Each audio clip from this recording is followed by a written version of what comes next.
Hola Mariana, ¿cómo estás? Aquí estamos Bien, junto a Mariana, perdón, te interrumpí, pero para no, no presentarte, aunque no importa, ¿cómo necesitas, estás? Es que justo muy bien, ¿y tú? se me cayó el teléfono, entonces no quiero, y quería, sabía que me iba a Eh, pasar esto, ya, así evitar ese problema. que sí. Ani, estoy No, en una reunión, ya no puedo hablar, chao, te llamo, besito, ya, perdón, no, pero por esto favor, sí que es claro. informal, ¿eh? No, pero eso es bueno porque además muestra una conversación distendida y abierta. Sí, Y bueno, yo no sé, te debería presentar, como, pero yo creo que tú necesitas presentación. En todo caso, puedo decir que has sido ministra de Educación, diputada, y una mujer que ha tenido un compromiso con la política de este país, al menos durante los últimos 30 años, o sea, por decir al menos nomás. Claro, toda una vida. Y en este sentido, y también desde tu casa, y en ese sentido quería hacerte, para partir esto, una pregunta cero, digámoslo así, antes sí. de partir con el tema, más propio que una pregunta también sobre tus sentimientos hacia ciertas cosas. En este sentido te quería preguntar o cómo has sentido tú, cómo has vivido tú que tu padre ha sido, digámoslo así, muy, digamos, manoseado durante este proceso, Sí. ya sea por gente que, algunos miembros de la democracia cristiana que han dicho que él estaría con este proceso y en buenas cuentas como que uno siente que hacen sentir a la gente que no está con lo que él habría encarnado como traidores, lo que en cierto sentido te incluye a ti, Sí. o o también, por ejemplo, gente que ha estado con la campaña del rechazo, que circula videos de él donde él dice que él no quiere una nueva constitución o que cree que no es, no sé si no quiere una, pero que cree que no es prudente empezar un proceso de esas características. Mira, yo creo que frente a eso no hay nada que hacer, ¿eh? A uno puede gustarle algunas cosas y otras no. Pero lo que sí me parece que es importante es que la figura de él está presente.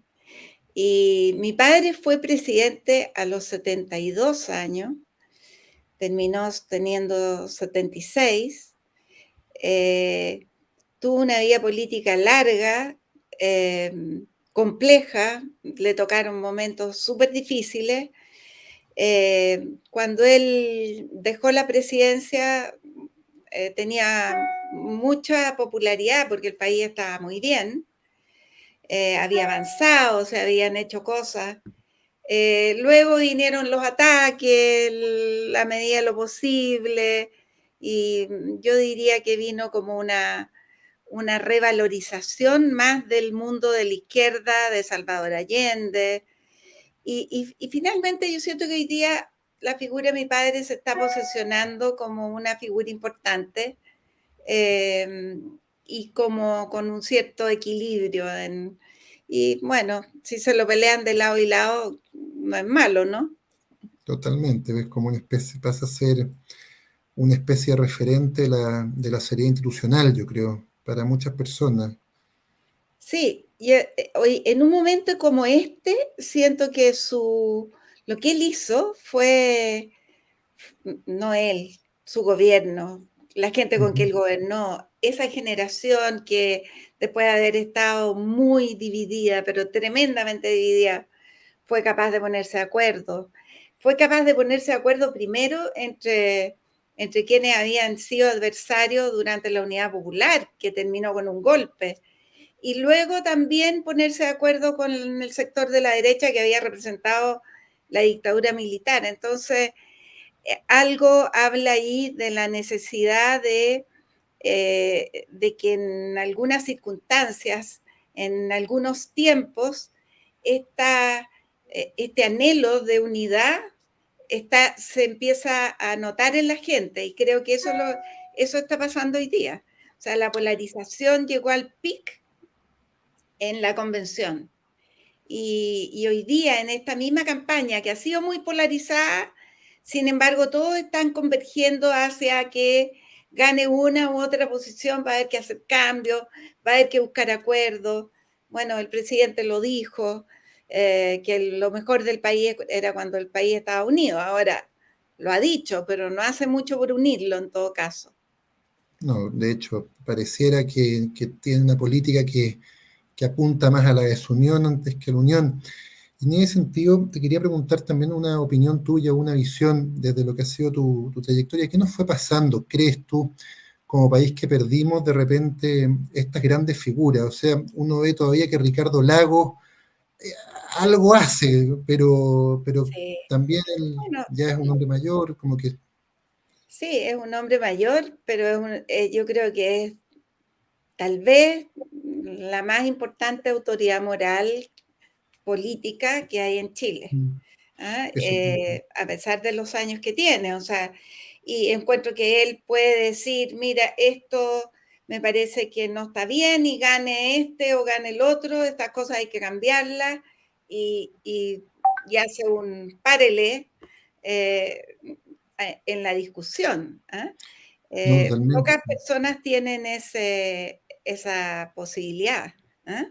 Pero es que ahí viene mi pregunta, que es lo que no, yo no me refiero, yo creo que no me refería a que él estuviera incapacitado por ser mayor, sino que todo lo contrario, creo que lo hace muy bien. Lo que me preocupa es que como es Es mayor que no las sabemos figuras con quién nos nuevas quedamos no, después. no sé. Yo siento que esta es una generación, por ejemplo, a ver, creo que la mía es una generación que estuvo, que en los primeros, no sé, 10, 20 años de gobierno, yo no estuve 10, 20 años en todo caso, No, claro. pero que hicimos un aporte importante desde ese etos como de la concertación. Y también desde sentir que éramos continuidad unos con otros. Por ejemplo, yo fui ministra de Educación y yo sabía que no tenía que partir de cero, tenía que partir, pescar la posta. ¿Ah? Y José Pablo Arellano había estado antes, y Sergio Molina antes, y de alguna manera íbamos profundizando. Y eso fue importante porque creo que las políticas públicas durante como 20 años tuvieron continuidad. Pero ya empezó un poco esa política en que los medios de comunicación tienen mucha importancia. Y claro, yo creo que fue bien, bien tremendo algo que pasó y que ha marcado bastante lo que ha devenido, y es que Michelle Bachelet y Sebastián Piñera se repitieran el plato y que hayan gobernado entre los dos tanto tiempo. Ahí se produjo el tapón cuando ya los dos, y Eduardo Frei también fue candidato a la presidencia y se buscó a Ricardo Lago, y ahí yo creo que hubo un error. O sea, yo me acuerdo cuando Marco Enrique Ominami se desmarcó, eh, él recogió un sentimiento o una necesidad de renovación que ya había en la política en ese momento, en vez de reelegir a Frei, por ejemplo. ¿Ah? Y por otro lado, pudieron haberlo hecho otros dirigentes que tenían estatura, como por ejemplo, creo que tenía estatura Claudio Rego en ese momento, Alberto Undurraga, y eran jóvenes, pero siempre sentían que no era el momento. ¿Ah? Creo que ellos querían, pero sentían que no era su momento. Mm. En cambio, vino otra generación, que es la generación del presidente actual, que salieron de la universidad, hicieron una carrera política muy rápida, en 10 años conquistaron el poder y conquistaron la presidencia, se instalaron en el Congreso Nacional, y hoy día ocupan cargos en todas partes. Eh, ¿Y eso, en, entonces, es y bien eso cómo? interesante. ¿Mm? ¿Y eso cómo? Te pregunto porque eso efectivamente es bien impresionante como una generación, además que viene de ciertas universidades, probablemente yo te diría con mucha menos penetración a nivel nacional de lo que tenían los partidos tradicionales, ocupa el país, ocupa el poder en el país y en todos los medios y en todos sus estamentos en 10 años. Es bien impresionante cómo Sí. pudieron conseguir recursos, cómo se expandieron, eso, cómo se Han veía o cómo se tenido vio. han tenido una vocación de poder bien clara, ¿eh? Y creo que o sea, de alguna manera no tenían unos padres encima, ¿eh? No tuvieron ese problema, se desligaron solamente. Y son élite, son de la élite, son fundamentalmente personas bien, bien educadas, que han tenido una buena formación, que han estado en universidades, en la Católica y en la Chile, básicamente, otros en otras universidades, pero en general los que lideran han estado en la Católica y en la Chile. Y ahí creo que hay un tema del mundo académico e intelectual que ha sido muy eh, eh, que han dado por los aires, ¿eh? Muy poco aterrizado, muy teórico y muy crítico y muy cuestionador, y ha formado, ha querido formar personas solamente críticas, no personas muy constructivas. Eh, Creo que es como, no sé, yo lo he visto en educación, o sea, salvo excepciones como por ejemplo José Joaquín Brunner, que es un tremendo intelectual en educación, y hay otros también, pero eh, hay mucho académico que dicta cátedra desde las universidades sin haber pisado una escuela nunca, y entonces saben lo que se tiene que hacer y no se tiene que hacer, y con una visión muy crítica y muy irrealista de lo que hay que hacer, ¿no? O sea, desde la Bueno, ideología, básicamente. bueno, ese es un tema político a nivel internacional. A mí me ha tocado estudiarlo harto por temas sobre todo de libertad de expresión, de libertad de enseñanza, y de libertad académica o de cátedra, sobre todo en el primer mundo. Es un tema donde se dice mucho que las universidades están controladas por los herederos del 68, les dicen, por la Bueno, revolución del tal cual. 68. O sea, Claro, es una generación que se ha formado desde la idealización del tiempo, seamos realistas, hagamos lo imposible, que claro, terminó en la intolerancia y que terminó en las dictaduras en América Latina, y en Chile concretamente. Entonces, no es un... Yo pertenezco a esa generación. O sea, yo estaba en la universidad el año 68, entré a la universidad en esa época. Salí el 73 y claro, o sea, éramos... o sea, la intolerancia era parecida a la que hay ahora. La cancelación, o sea, tú no te puedes juntar con, o, yo era la hijita de mi papá, en fin, había terminamos en una gran tragedia sobre la base de un idealismo que no tenía ninguna base en la realidad. Entonces, mi generación, por ejemplo, yo tenía amigas que venían del Villa María y se iban a ir a las poblaciones. Pero había una necesidad de romper con algo, ¿eh? Es parecido a lo que ha pasado ahora. oye, y en ese sentido te quería preguntar también, ¿qué le ha pasado a la DC? O sea, te lo pregunto como en dos sentidos.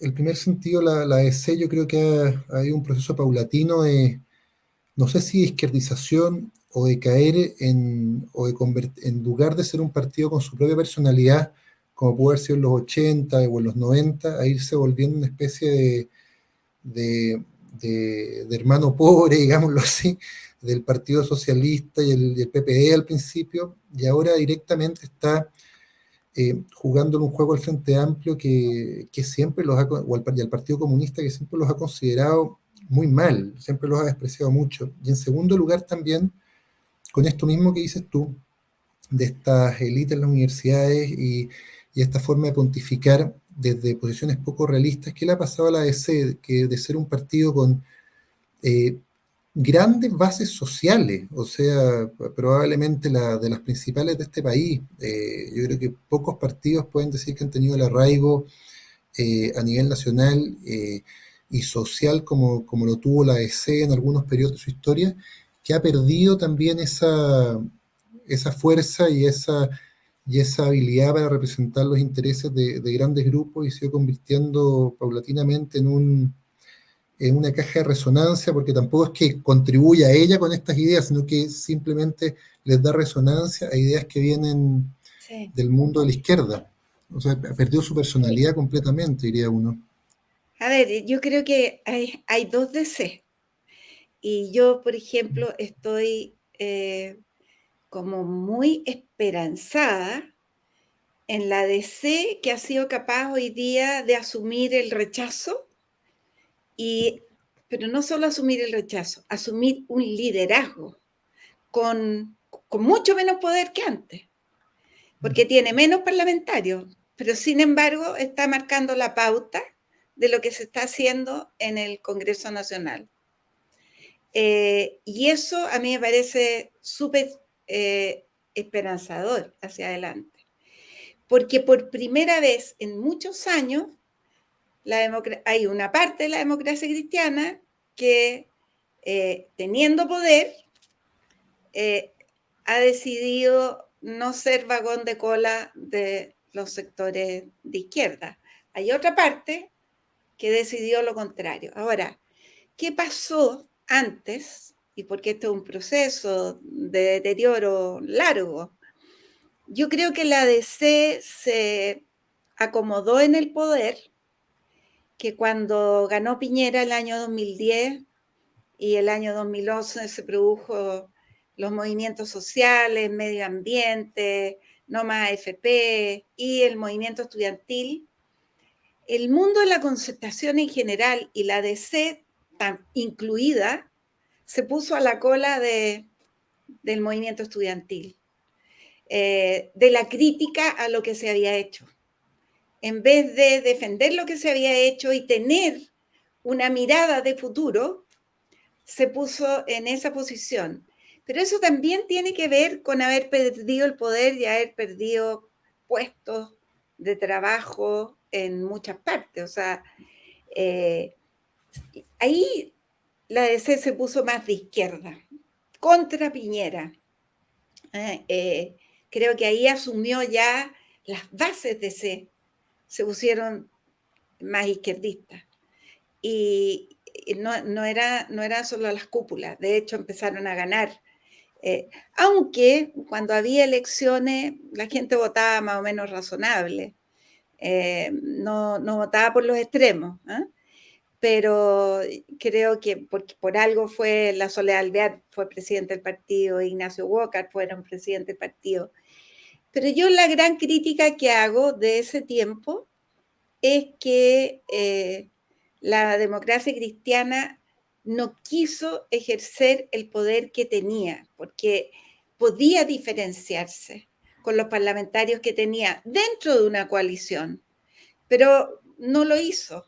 ¿Ah? Por ejemplo, en todos los debates de educación, la DC estuvo en la misma postura que el Partido Comunista.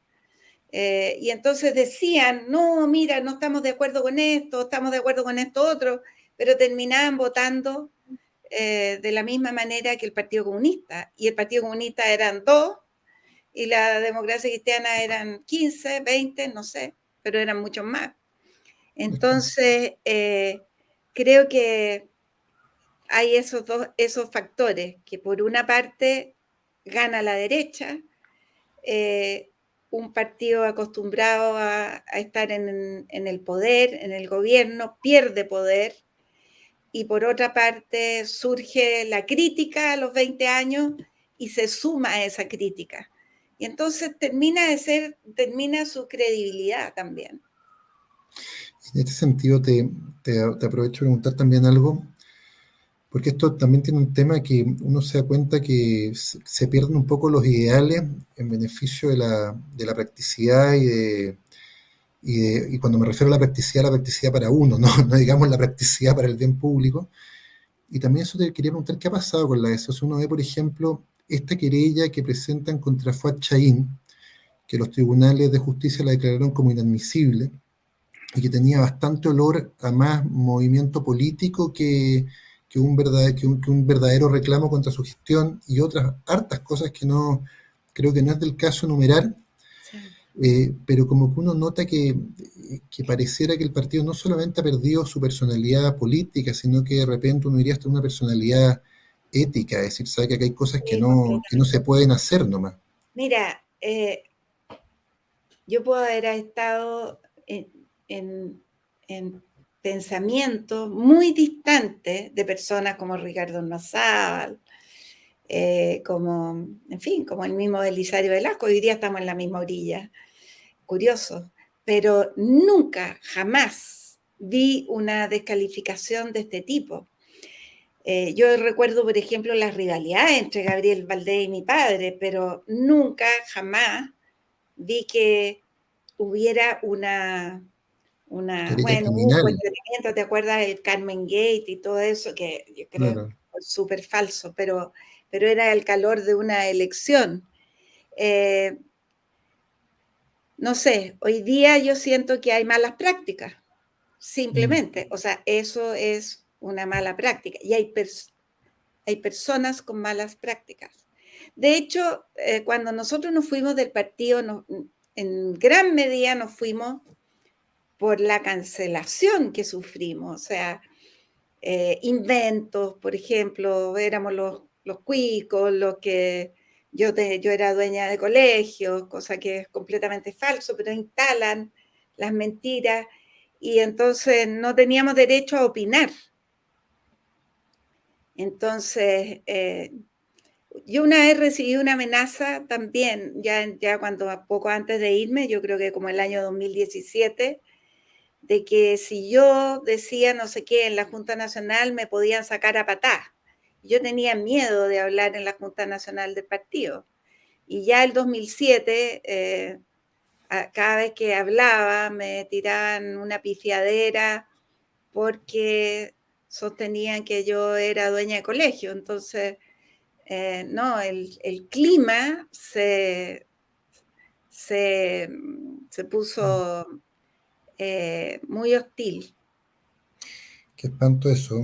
Bueno, y es parte de lo que vimos hoy día como país, yo creo. En este sentido también, sobre esta hostilidad y esta polarización, pareciera ser que el centro político ha quedado guacho, por usar una expresión chilena. Sí. La semana pasada hablábamos aquí también con Jorge Chaulson y decía que ustedes como grupo, los amarillos, habían capturado este centro, o no sé si lo habían capturado, pero lo estaban interpretando. Eh, ¿Ustedes pretenden organizarse hacia adelante como partido o entrar en una organización más permanente? Mira, yo me doy cuenta que Amarillos ha cumplido un rol que ha sido importante en términos de que de alguna manera ayudamos a que el rechazo saliera del rechazo de la derecha y fuera un rechazo mucho más transversal. Y eso lo logró Amarillos y otros más, pues también Jorge Chaulson y otras personas que no están en Amarillo, pero también mucha gente que se fue sumando. Y en Amarillo hay, no sé, 65.000 personas que se han inscrito. Eh, pero nosotros tomamos desde el principio una decisión, que este era un espacio eh, que iba a trabajar por una buena constitución y que nuestro periodo de tiempo era el tiempo que durara la nueva constitución, el debate constituyente. Ahora, es evidente que el debate constituyente no va a terminar ahora. Si gana el rechazo, menos, si gana el apruebo, tampoco, porque eh, no cabe duda que la implementación, si ganara el apruebo, va a ser muy compleja. Eh, pero, pero nosotros no hemos conversado sobre qué viene después, lo cual no quiere Perfecto. decir que no sea una posibilidad eventualmente armar algo. Pero no es un tema que hayamos discutido y no es un tema que esté sobre la mesa en este momento. Perfecto. Con un poco de sorna voy a decir que esto aún no se acuerda como el PP, del origen del PPD, pero lo digo nomás como con un Pero, poco de sorna. sí, claro, pero ese era el partido de Lagos. Claro, también, que tiene su doble militancia, el único chileno. Claro, el Partido por la Democracia, que pretendió ser más.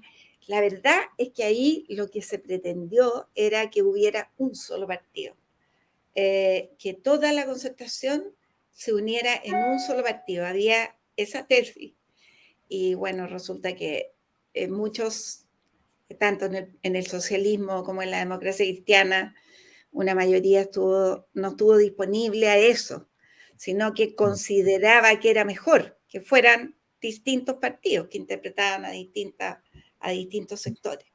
¿Mm? Claro, que eso ha sido lo que se ha ido perdiendo, lo que hablábamos ahora con esto, lo que tú comentabas, que se fue la democracia cristiana, perdiendo su identidad y esclavizando. Y en este sentido también, volviendo a esto del centro político, yo me imagino, esto es una especulación mía, puedo estar absolutamente equivocado. Lo más probable es que lo esté, la verdad, porque creo que los tiempos también han ido cambiando y que hoy día la gente electoralmente o políticamente es mucho más, por así decirlo, digamos, libre. Eh, pero ¿tú crees que esto podría dar lugar a un nuevo clivaje, a un clivaje distinto a esta elección, tal como la del año Yo 88? creo, ojalá, ojalá, pero sí creo que para un futuro que permitiera fortalecer la democracia, se requiere de partidos políticos fuertes. Mm, Y, y eso hoy día todavía la ciudadanía tiene mucha desconfianza en los partidos políticos. claro. Pero creo que hay una, o sea, que el clivaje del sí y el no, y en el sí la derecha y en el no la centroizquierda bueno, la izquierda más ultra nunca estuvo con el no, se subió al final a votar por el Mm, no, pero ese clivaje ya no tiene sentido en la sociedad chilena. Yo creo que hoy día hay las, las, los, las diferencias tienen que ver, hay muchas diferencias que son generacionales. Eh, y ahí están organizados en partidos. ¿Eh? El Frente Amplio está organizado en partidos. Y creo que los partidos tradicionales se han quedado atrás, entonces tiene que haber ahí un fortalecimiento de esos partidos o el surgimiento de nuevos partidos que armen algo más transversal, que pueda ir, por ejemplo, desde el PPD hasta Evópolis, por ejemplo, que creo que es algo perfectamente posible. Pero en ese sentido también te quería hacer una pregunta más, como, por esto mismo que decías tú, de que la democracia cristiana finalmente cayó, convertida en el vagón de cola, digamos, de los partidos de la izquierda, ¿cómo hacer que ahora, voy a decir amarillo, no para incluirlo, no, voy a Sí, nombrarlo a ustedes como, voy a nombrar la parte por el todo, pero todos estos grupos que han roto con el rebaño para oponerse al proyecto constitucional, no caigan finalmente, porque esto es una opinión mía, pero yo creo que salvo que logren afianzar una personalidad muy fuerte, deberían tender a caer, por así decirlo, en las garras, voy a decir las garras, pero sin querer usar, de Renovación Nacional y de la UDI, que tienen también redes más establecidas a lo largo del país, son partidos sí. más Bueno, conformados. pero ellos son partidos fuertes, pero lo que hace falta es un Claro, centro político, o sea, más corrido a la centroizquierda. ¿Eh? ¿y cómo mantener ese centro? Es la pregunta. Una centroizquierda democrática, que sea, que tenga fuerza. Y en ese contexto, a mí me parece que el mayor problema es como la falta de liderazgos nuevos. Hay varios líderes, pero ¿están disponibles a trabajar juntos? Ese es un tema, como la individualización de los liderazgos políticos. Entonces, yo creo que aquí hay muchos grupos, a mí me impresiona, por ejemplo, todos los grupos que pensamos lo mismo y que estamos haciendo campaña juntos, pero no pero no lo revuelto. vemos, ¿ah? Pero no queremos ser uno solo. ¿Ah? Eso llama la atención. ¿Ah? Y Mm, ponte tú, está Felipe Arboe, tiene un grupo, después está el mundo de Sebastián Sichel, el mundo de la Javiera Pará y Velasco, el mundo de Amarillo. Bueno, todo ese mundo debiera converger, sí. eh, pero no sé si va a ocurrir. Y creo que los egos juegan un rol muy negativo en eso. Mm. Los dirigentes con un ego muy grande eh, impiden mucho esta, esta posibilidad de converger más. Falta Efectivamente. de diálogo también, prejuicios entre uno y otro. No, mira, yo estoy aquí, pero no puedo estar allá, ¿me entiendes? Hay mucha cosa de eso. Yo comparto tu opinión. Yo creo que el ego y la falta de diálogo son, bueno, son dos recetas para hacer fracasar cualquier proyecto en cualquier ámbito de la Sí, vida. fíjate que yo en un rato más tengo que presentar una cosa una entrevista póstuma, o sea, que se edita póstumamente de Ricardo Benninger. Mm, Y bueno, y él, por ejemplo, el año 2009, poco tiempo antes de morir, él en esta entrevista hacía mención al debilitamiento de los partidos por debilitamiento de los proyectos colectivos y el enaltecimiento de los proyectos individuales. Y si uno lee algunos autores que han escrito sobre la democracia, uno se fija siempre mucho más sobre las instituciones, cuál es la fortaleza de las instituciones. Pero esto de cómo actúan los actores, creo que tiene una importancia bastante grande. Y claro, yo puedo decir que en el inicio de la transición, claro, lo que hubo fue un grupo de dirigentes políticos que teniendo diferencias fueron capaces de recepcionar el anhelo que tenía la gente de que no quería más guerra. No queremos más guerra, no queremos estar más divididos, no queremos tener más miedo. Queremos salir de esto. Y ese grupo de dirigentes, que no digo que no tuvieran sus egos, pero fueron capaces de interpretar eso y buscar una manera colectiva eh, de representar. Entonces, si tú no tienes una manera colectiva de representar, claro, las personas o sea, tú corres el riesgo de tener líderes carismáticos, caudillos, Bolsonaro, AMLOS, en fin, pero no una, no partidos que le den consistencia a la institucionalidad. no, claro, por supuesto. Bueno, y para mí al menos esa es una de las principales críticas que se pueden hacer al proyecto constitucional, sobre todo con este nuevo Congreso de Diputadas y Diputados y también la forma en que van a operar los tribunales, en que en muchos sentidos se mata el diálogo, se le da la fuerza total que la captura y se puede hacer rajatable de todo. En todo caso, te hice una pregunta, porque entiendo que ya estamos llegando al límite de tiempo, y además tú tienes que partir, pero una pregunta concreta, ¿tú qué opinas de la propuesta de Matías Walker y doña Jimena Rincón sobre proseguir después del proceso constituyente con otra asamblea constitucional?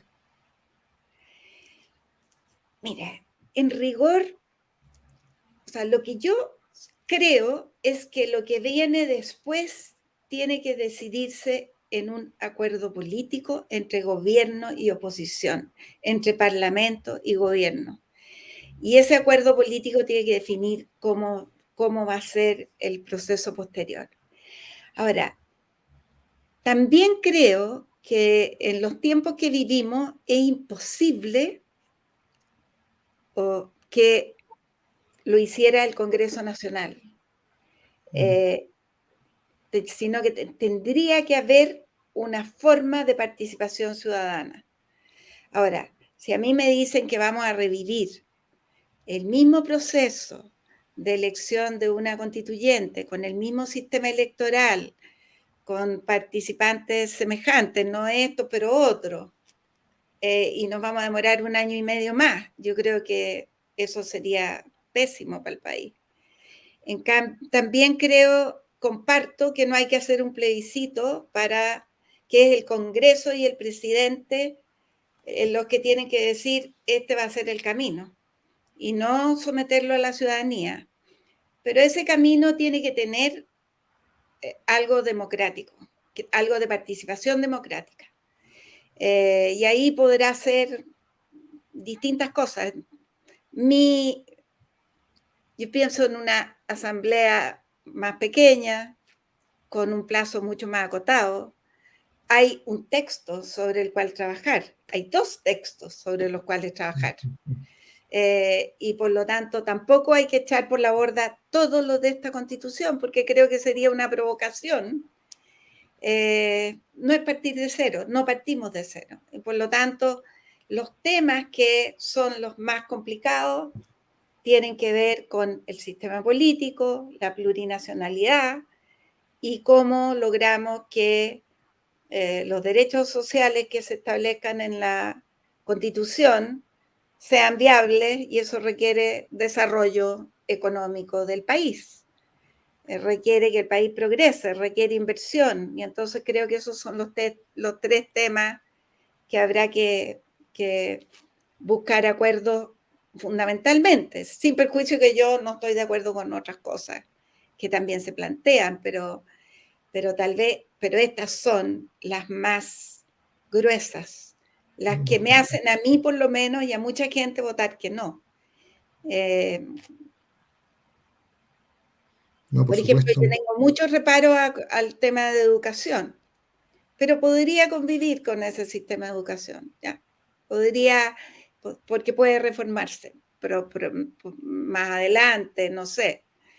No estoy de acuerdo con ese sistema, pero va a haber que buscar fórmulas que permitan que el corazón de una constitución interprete a la mayoría de los chilenos y que eso signifique que la democracia no se ponga en riesgo, la unidad del país sea efectiva y con democracia y con unidad del país, el país puede progresar, y si no, no va a progresar.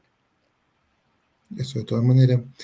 Bueno, yo creo que hemos llegado al final y te voy a hacer una última pregunta abierta sobre qué te gustaría a ti decir a la gente que ve este programa sobre este proceso, sobre tu visión de lo que ha pasado en el país, sobre ustedes como grupo, en general o a partir de esta entrevista, lo que tú estimes conveniente. No, yo creo que estando cerca del proceso de la elección, invitaría a que la gente vaya a votar. La elección es obligatoria. Todos tenemos que manifestarnos. Y también invitaría a votar por el rechazo, porque creo que mira, aquí gana el apruebo o el rechazo, esto no termina el 4, va a tener un tiempo largo. Imagínate lo que va a ser implementar los territorios indígenas. La conflictividad que va a llevar eso. Va a haber que expropiar territorios enormes. Va a haber peleas entre unos y otros. En fin. Entonces, esto va a ser un proceso largo y más largo aún si gana el apruebo. Y con mucho riesgo, porque un Congreso con tantas atribuciones, si un presidente tiene el Congreso en su apoyo, puede eternizarse en el poder. y puede ser un populista de lado de izquierda o derecha. En cambio, creo que nunca vamos a terminar de estar bien unidos con esta constitución. En cambio, si se hace otra, tenemos que establecer bases que sean un paraguas de unidad para que la política democrática después pueda ir resolviendo las diferencias. Pero aquí ponernos de acuerdo en lo esencial. Y el problema de este proyecto es que no estamos de acuerdo con lo esencial. Yo creo que al menos la mitad de los chilenos no está de acuerdo con lo esencial, que tiene que ver con el sistema político, cómo se estructura el país, cómo se garantizan los derechos, cómo crece el país, cómo nos relacionamos uno a otro. Yo creo que el proyecto que nos presentan es un proyecto que nos lleva a inestabilidad, a conflictividad, y con riesgo también de totalitarismo, de cancelación, en fin, como ocurrió en la convención. Entonces, tenemos que buscar una salida que nos permita unir a la mayoría de los chilenos, no a todos, porque nunca van a estar todos, pero al máximo de los chilenos, y que nos permita mirar un futuro compartido y sentirnos que Chile es uno solo, como dijo mi padre en el Estadio Nacional. Perfecto, muchas gracias. Y bueno, te agradezco, ¿no? Te Gracias a agradezco ti esta por entrevista. invitarme. Por favor, muy importante que hayas venido y estado con nosotros. Muchas gracias. Ya, un Y gusto. suerte en ti. El gusto es mío. Y tú también.